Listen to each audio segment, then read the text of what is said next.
اپنا رنگ دکھا جاتی ہے صحبت اللہ والوں کی، اللہ سے ملوا جاتی ہے صحبت اللہ والوں کی۔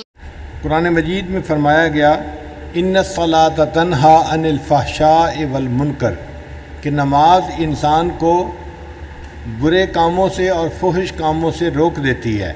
اگر انسان صحیح معنوں میں نماز پڑھے تو جو نور ملتا ہے اس کی وجہ سے انسان گناہوں سے محفوظ ہو جاتا ہے۔ اس لیے کہا گیا الصلاۃ معراج المومن، کہ نماز تو مومن کی معراج ہے۔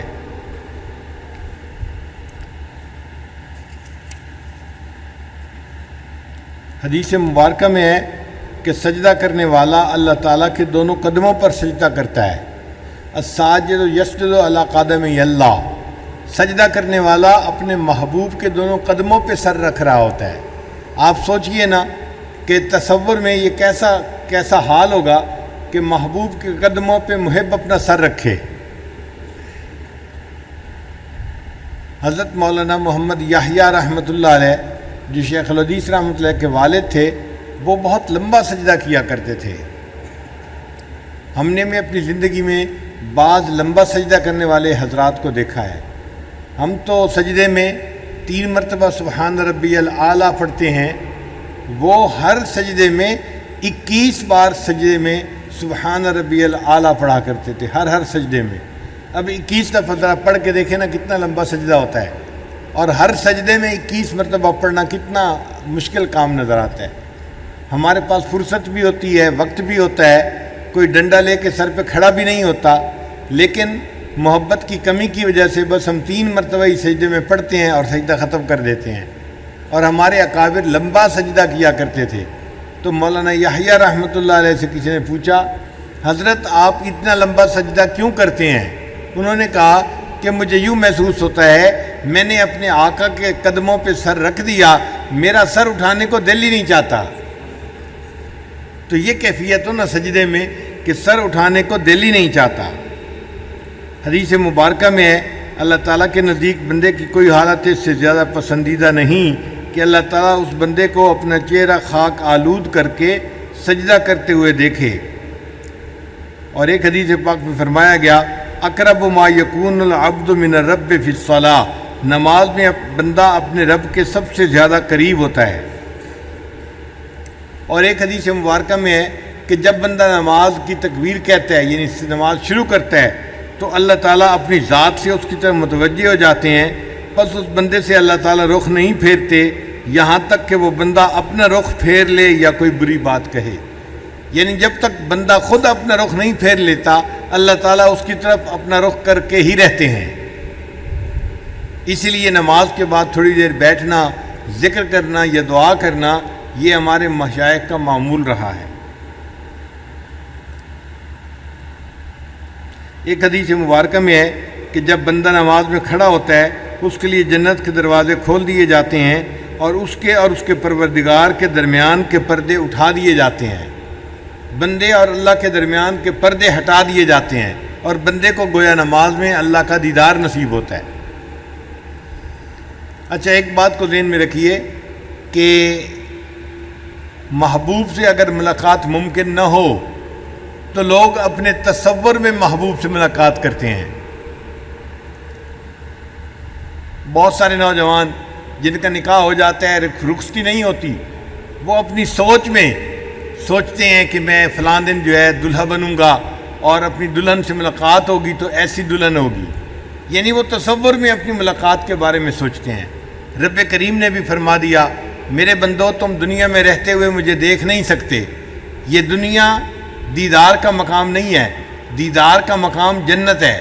ہاں تمہارا دل چاہے گا کہ وہ دیدار کیسا ہوگا، لہذا ہر دن میں 5 مرتبہ تم تصور میں میرا دیدار کیا کرو۔ تو یہ جو 5 نمازیں ہیں یہ تصور میں بندہ اپنے رب کا دیدار کر رہا ہوتا ہے۔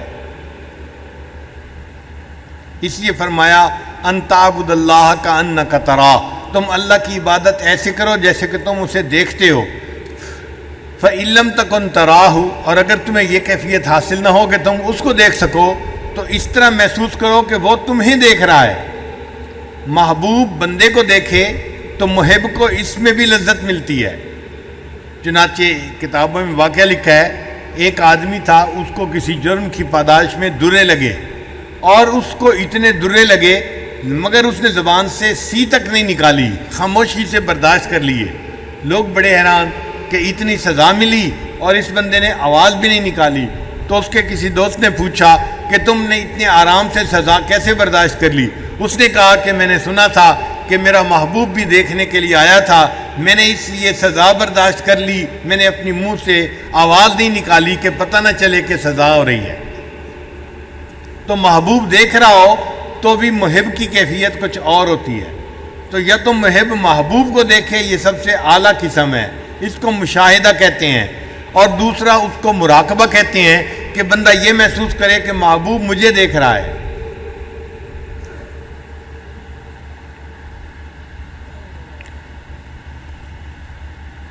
امام ربانی مجدد ثانی رحمۃ اللہ فرماتے ہیں، حالت نماز کو باقی حالات کے ساتھ وہی نسبت حاصل ہے جو کہ صراط کو حقیقت کے ساتھ ہے۔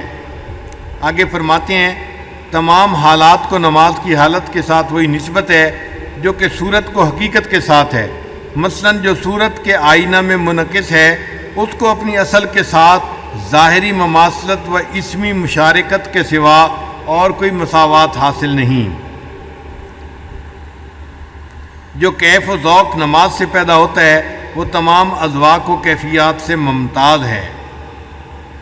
پھر نماز کے اندر جو قرآن پاک پڑھنا ہے وہ نماز کے باہر قرآن پاک پڑھنے سے زیادہ افضل ہے۔ ان قرآن الفجر کان مشہورا، قرآن مجید کی تلاوت کرنا گویا اپنے پروردگار کے ساتھ بات کرنا ہے۔ خاص طور پر جو تلاوت نماز میں واقع ہو وہ اور ہی درجہ رکھتی ہے اور بہتر ثمر دلاتی ہے۔ مکتوبات معصومیہ میں لکھا گیا۔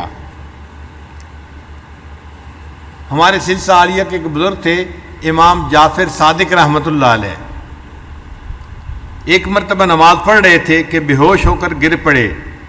جب ہوش میں آئے تو ان سے دریافت کیا گیا، انہوں نے فرمایا کہ میں قرآن مجید کی ایک آیت کو بار بار پڑھ رہا تھا، یہاں تک کہ اس آیت کو میں نے متکلم سے خود سنا۔ یعنی نماز میں کیفیت تھی، ایک آیت کو بار بار وہ مزے میں پڑھ رہے تھے، لوٹا رہے تھے۔ کہتے ہیں لوٹاتے لوٹاتے ایک ایسی کیفیت آئی کہ میں نے گویا اللہ سے اس آیت کو خود سنا۔ حافظ ابن حجر رحمۃ اللہ علیہ نے منہبیات میں حضرت عثمان غنی اللہ عنہ سے روایت کی ہے کہ جو شخص اوقات کی پابندی کے ساتھ نماز پڑھے اللہ تعالیٰ اس کو 9 انعام عطا فرماتے ہیں۔ پہلا، اس کو اپنا محبوب بنا لیتے ہیں جو پابندی سے نماز پڑھنے والا ہو۔ دوسرا، اس کو جسم کی تندرستی عطا فرماتے ہیں۔ تیسرا، اس کے گھر میں برکت عطا کرتے ہیں اور فرشتے اس بندے کی حفاظت فرماتے ہیں۔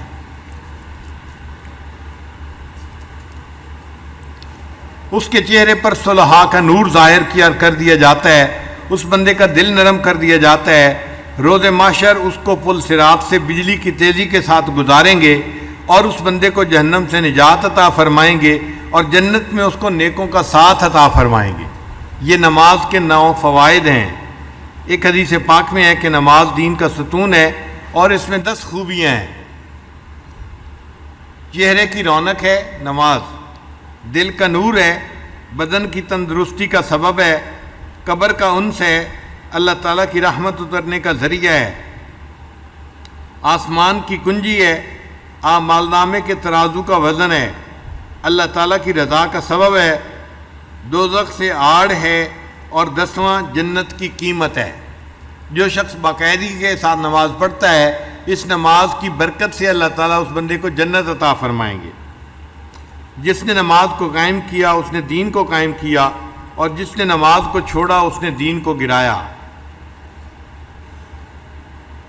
ایک حدیث مبارکہ میں ہے کہ اللہ تعالیٰ ان لوگوں کے لیے جو اندھیروں میں مسجد کی طرف جاتے ہیں قیامت کے دن ایک بلند نور کے ساتھ روشنی فرمائیں گے۔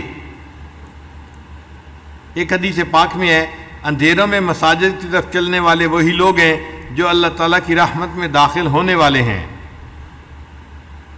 ایک حدیث مبارکہ میں ہے کہ جب کوئی جماعت کے ساتھ نماز پڑھتا ہے پھر وہ کسی حاجت کا سوال کرتا ہے تو اللہ تعالیٰ غیرت کرتا ہے کہ وہ بے مراد واپس لوٹے، اللہ تعالیٰ اس بندے کی حاجت کو پورا کر دیتے ہیں۔ ایک حدیث پاک میں ہے کسی شخص کو اپنے گھر میں نماز پڑھنے کا ثواب ایک نماز کے برابر، محلے کی مسجد میں نماز پڑھنے کا ثواب 25 نمازوں کے برابر، جامع مسجد میں نماز پڑھنا 500 نمازوں کے برابر، مسجد اقصی میں نماز پڑھنا 5000 نمازوں کے برابر ہے، اور مسجد حرام جہاں بیت اللہ ہے وہاں نماز پڑھنا 1,00,000 نمازوں کے برابر ہے۔ ایک حدیث پاک میں ہے کہ جس شخص نے 5 نمازوں کو جماعت کے ساتھ ادا کرنے پر محافظت کی وہ پل صراط سے چمکنے والی بجلی کی مانند تیزی کے ساتھ گزر جائے گا۔ اللہ اس کا حشر سابقین کے پہلے گروہ میں فرمائیں گے، ہر روز و شب میں ان نمازوں پر محافظت کرنے والے کے لیے ایسے 1000 شہید کی مانند اجر ہوگا جو اللہ کے راستے میں شہید کر دیے جائیں، یعنی نماز باقاعدگی سے پڑھنے والوں کو 1000 شہیدوں کا ثواب عطا کیا جائے گا۔ پھر نماز جو ہے اس کو تعدیل ارکان کے ساتھ پڑھنا، تعدیل ارکان کہتے ہیں رکوع سجود کو ٹھہر ٹھہر کے تسلی کے ساتھ ادا کرنا۔ مکتوبات معصومیہ کی عبارت ہے، مخبر صادق علیہ الصلاۃ والسلام نے فرمایا ہے کہ چوروں میں سب سے بڑا چور وہ ہے جو نماز میں چوری کرتا ہے۔ صحابہ نے عرض کیا، یا رسول اللہ صلی اللہ علیہ وسلم، اپنی نماز سے کوئی کس طرح چراتا ہے؟ نبی علیہ السلام نے فرمایا، نماز میں چوری یہ ہے کہ نماز کے رکوع سجود کو اچھی طرح ادا نہیں کرتا۔ نیز نبی علیہ السلام نے فرمایا کہ خدائے جل شانہ اس شخص کی نماز کی طرف نگاہ اٹھا کر بھی نہیں دیکھتا جو رکوع اور سجود میں اپنی پیٹھ کو ثابت یعنی سیدھا نہیں رکھتا۔ اور نبی علیہ السلام نے ایک شخص کو نماز ادا کرتے ہوئے دیکھا کہ رکوع و سجود پوری طرح ادا نہیں کر رہا، تو آپ صلی اللہ علیہ وسلم نے اس سے فرمایا، کیا تو اللہ تعالیٰ سے نہیں ڈرتا؟ اگر تو اسی عادت پر مر گیا تو دین محمدی پر تیری موت نہیں آئے گی۔ نیز نبی علیہ السلام نے فرمایا، تم میں سے کسی کی نماز اس وقت تک کامل نہیں ہوگی جب تک کہ وہ رکوع کے بعد پوری طرح سیدھا کھڑا نہ ہو اور اپنی پیٹھ کو سیدھا نہ کر لے اور اس کا ہر ایک عضو اپنی جگہ قرار نہ پکڑ لے۔ نبی علیہ السلام نے فرمایا کہ جو شخص دونوں سجدوں کے درمیان بیٹھنے کے وقت اپنی پشت کو سیدھا نہیں کرتا اس کی نماز کامل نہیں ہوتی۔ نبی علیہ السلام ایک نمازی کے پاس سے گزرے، دیکھا کہ وہ احکام و ارکان قوم و جلسہ پوری طرح ادا نہیں کر رہا تھا، تو آپ صلی اللہ علیہ وسلم نے اس سے فرمایا، اگر تو اسی عادت پر مر گیا تو قیامت کے دن تجھ کو میری امت میں سے نہ لیا جائے گا۔ اور دوسری جگہ فرمایا، اگر تو اسی عادت پر مر گیا تو دین محمدی پر تو نہیں مرے گا، کیونکہ تیری نماز جو ہے وہ پوری نہیں ہے۔ تو اس کو نماز کی چوری کہا گیا اگر نماز کے ارکان کو صحیح طرح ادا نہ کیا جائے۔ حضرت ابو ہریرہ عنہ نے فرمایا کہ کوئی شخص ایسا ہوتا ہے کہ 60 سال تک نماز پڑھتا رہے اور اس کی ایک نماز بھی قبول نہیں ہوتی، کیونکہ اس شخص نے رکوع سجود کو بخوبی بھی ادا نہیں کیا ہوتا۔ کہتے ہیں کہ زید نے ایک شخص کو دیکھا کہ نماز پڑھ رہا ہے اور رکوع سجود پوری طرح ادا نہیں کر رہا، تو آپ نے اس شخص کو بلایا اور اس سے پوچھا کہ تو کب سے اس طرح کی نماز پڑھ رہا ہے؟ اس نے کہا 40 سال سے۔ آپ نے فرمایا، اس 40 سال کے عرصہ میں تیری ایک نماز بھی نہیں ہوئی، اگر تو مر گیا تو نبی علیہ الصلوۃ والسلام کی سنت پر تو نہیں مرے گا۔ تو تعدیل ارکان کا خیال رکھنا کتنا ضروری ہے۔ ہم نماز پڑھیں تو نماز کو تسلی کے ساتھ پڑھیں، سکون کے ساتھ پڑھیں۔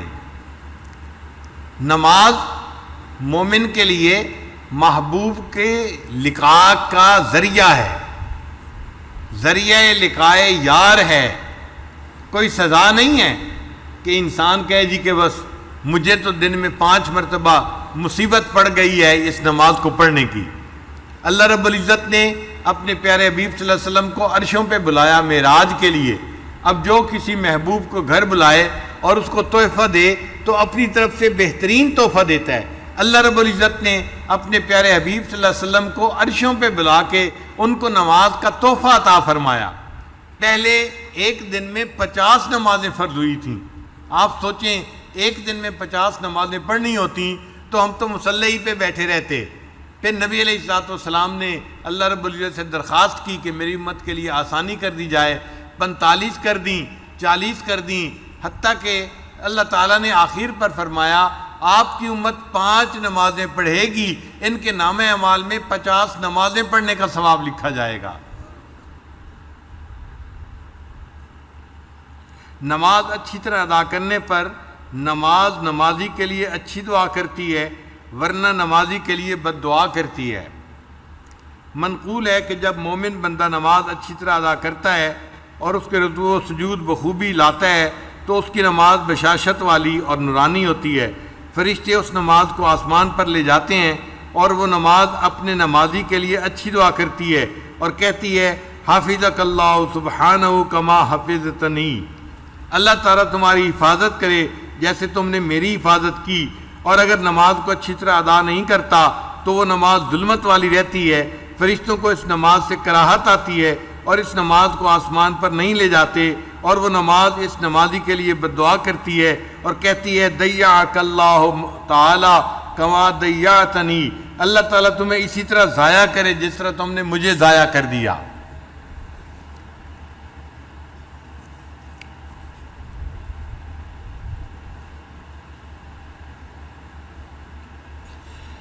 نماز کو کامل طور پر ادا کریں اور تعدیل ارکان کو طمانینت کے ساتھ ادا کرنے میں کوشش کریں، چونکہ اکثر لوگ اس دولت سے محروم ہیں اور یہ عمل متروک ہو رہا ہے۔ اس عمل کا زندہ کرنا بھی دین کی اہم ضروریات میں سے ہے۔ سرور عالم صلی اللہ علیہ وسلم نے فرمایا جو شخص میری کسی مردہ سنت کو زندہ کرتا ہے اس کو 100 شہیدوں کا ثواب ملتا ہے۔ تو خواجہ معصوم رحمۃ اللہ فرماتے ہیں کہ آج کے دور میں تسلی کے ساتھ نماز پڑھنا گویا نبی علیہ السلام کی سنت کو زندہ کرنا ہے، اس پر 100 شہیدوں کا ثواب بندے کو ملتا ہے۔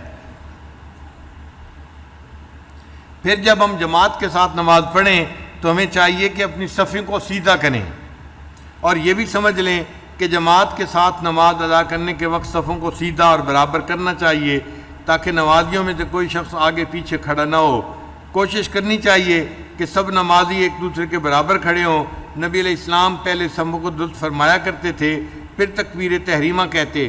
نبی علیہ السلام نے فرمایا کہ صفوں کو برابر کرنا بھی اقامت صلاۃ میں سے ہے۔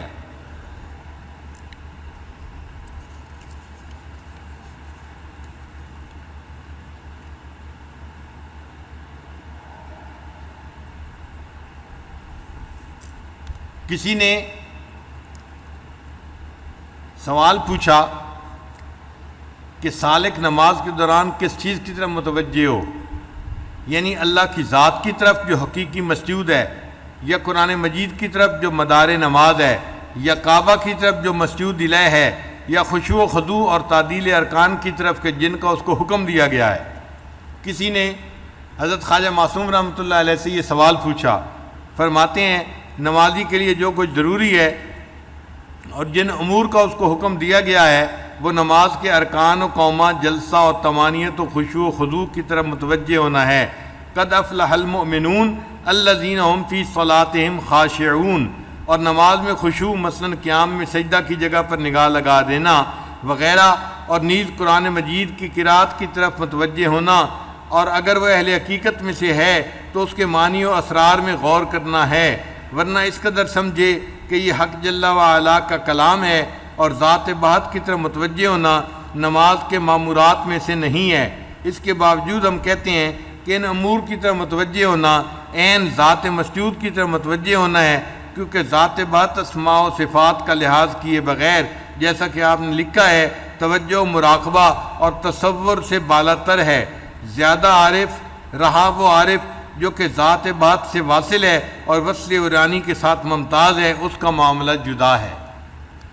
یعنی عام لوگوں کو تو تعدیل ارکان کی طرف دھیان رکھنا چاہیے، جو اس سے اوپر مقام رکھتے ہیں وہ نماز کے معنی کی طرف دھیان رکھیں، اور جو اس سے بھی اوپر خیال رکھتے ہیں وہ قرآن پاک کی تلاوت کے معنی پر خاص دھیان رکھیں، اور جن کو اللہ نے اس سے بھی زیادہ صاف دل عطا کیا ہے وہ اللہ تعالیٰ کی ذات کی طرف متوجہ ہوں اور اللہ تعالیٰ کی طرف پوری نماز کے اندر دھیان رکھیں۔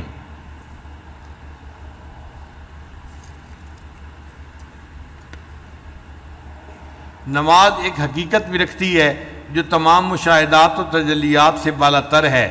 جس قدر نماز کی ظاہری صورت کی تکمیل میں کوشش کی جائے گی اس حقیقت کے ساتھ اسی قدر مناسبت پیدا ہو جائے گی، یعنی جو نماز کو ظاہری طور پر اچھی طرح ادا کرے گا اللہ اس کو نماز کی حقیقت بھی جلدی عطا فرما دیں گے۔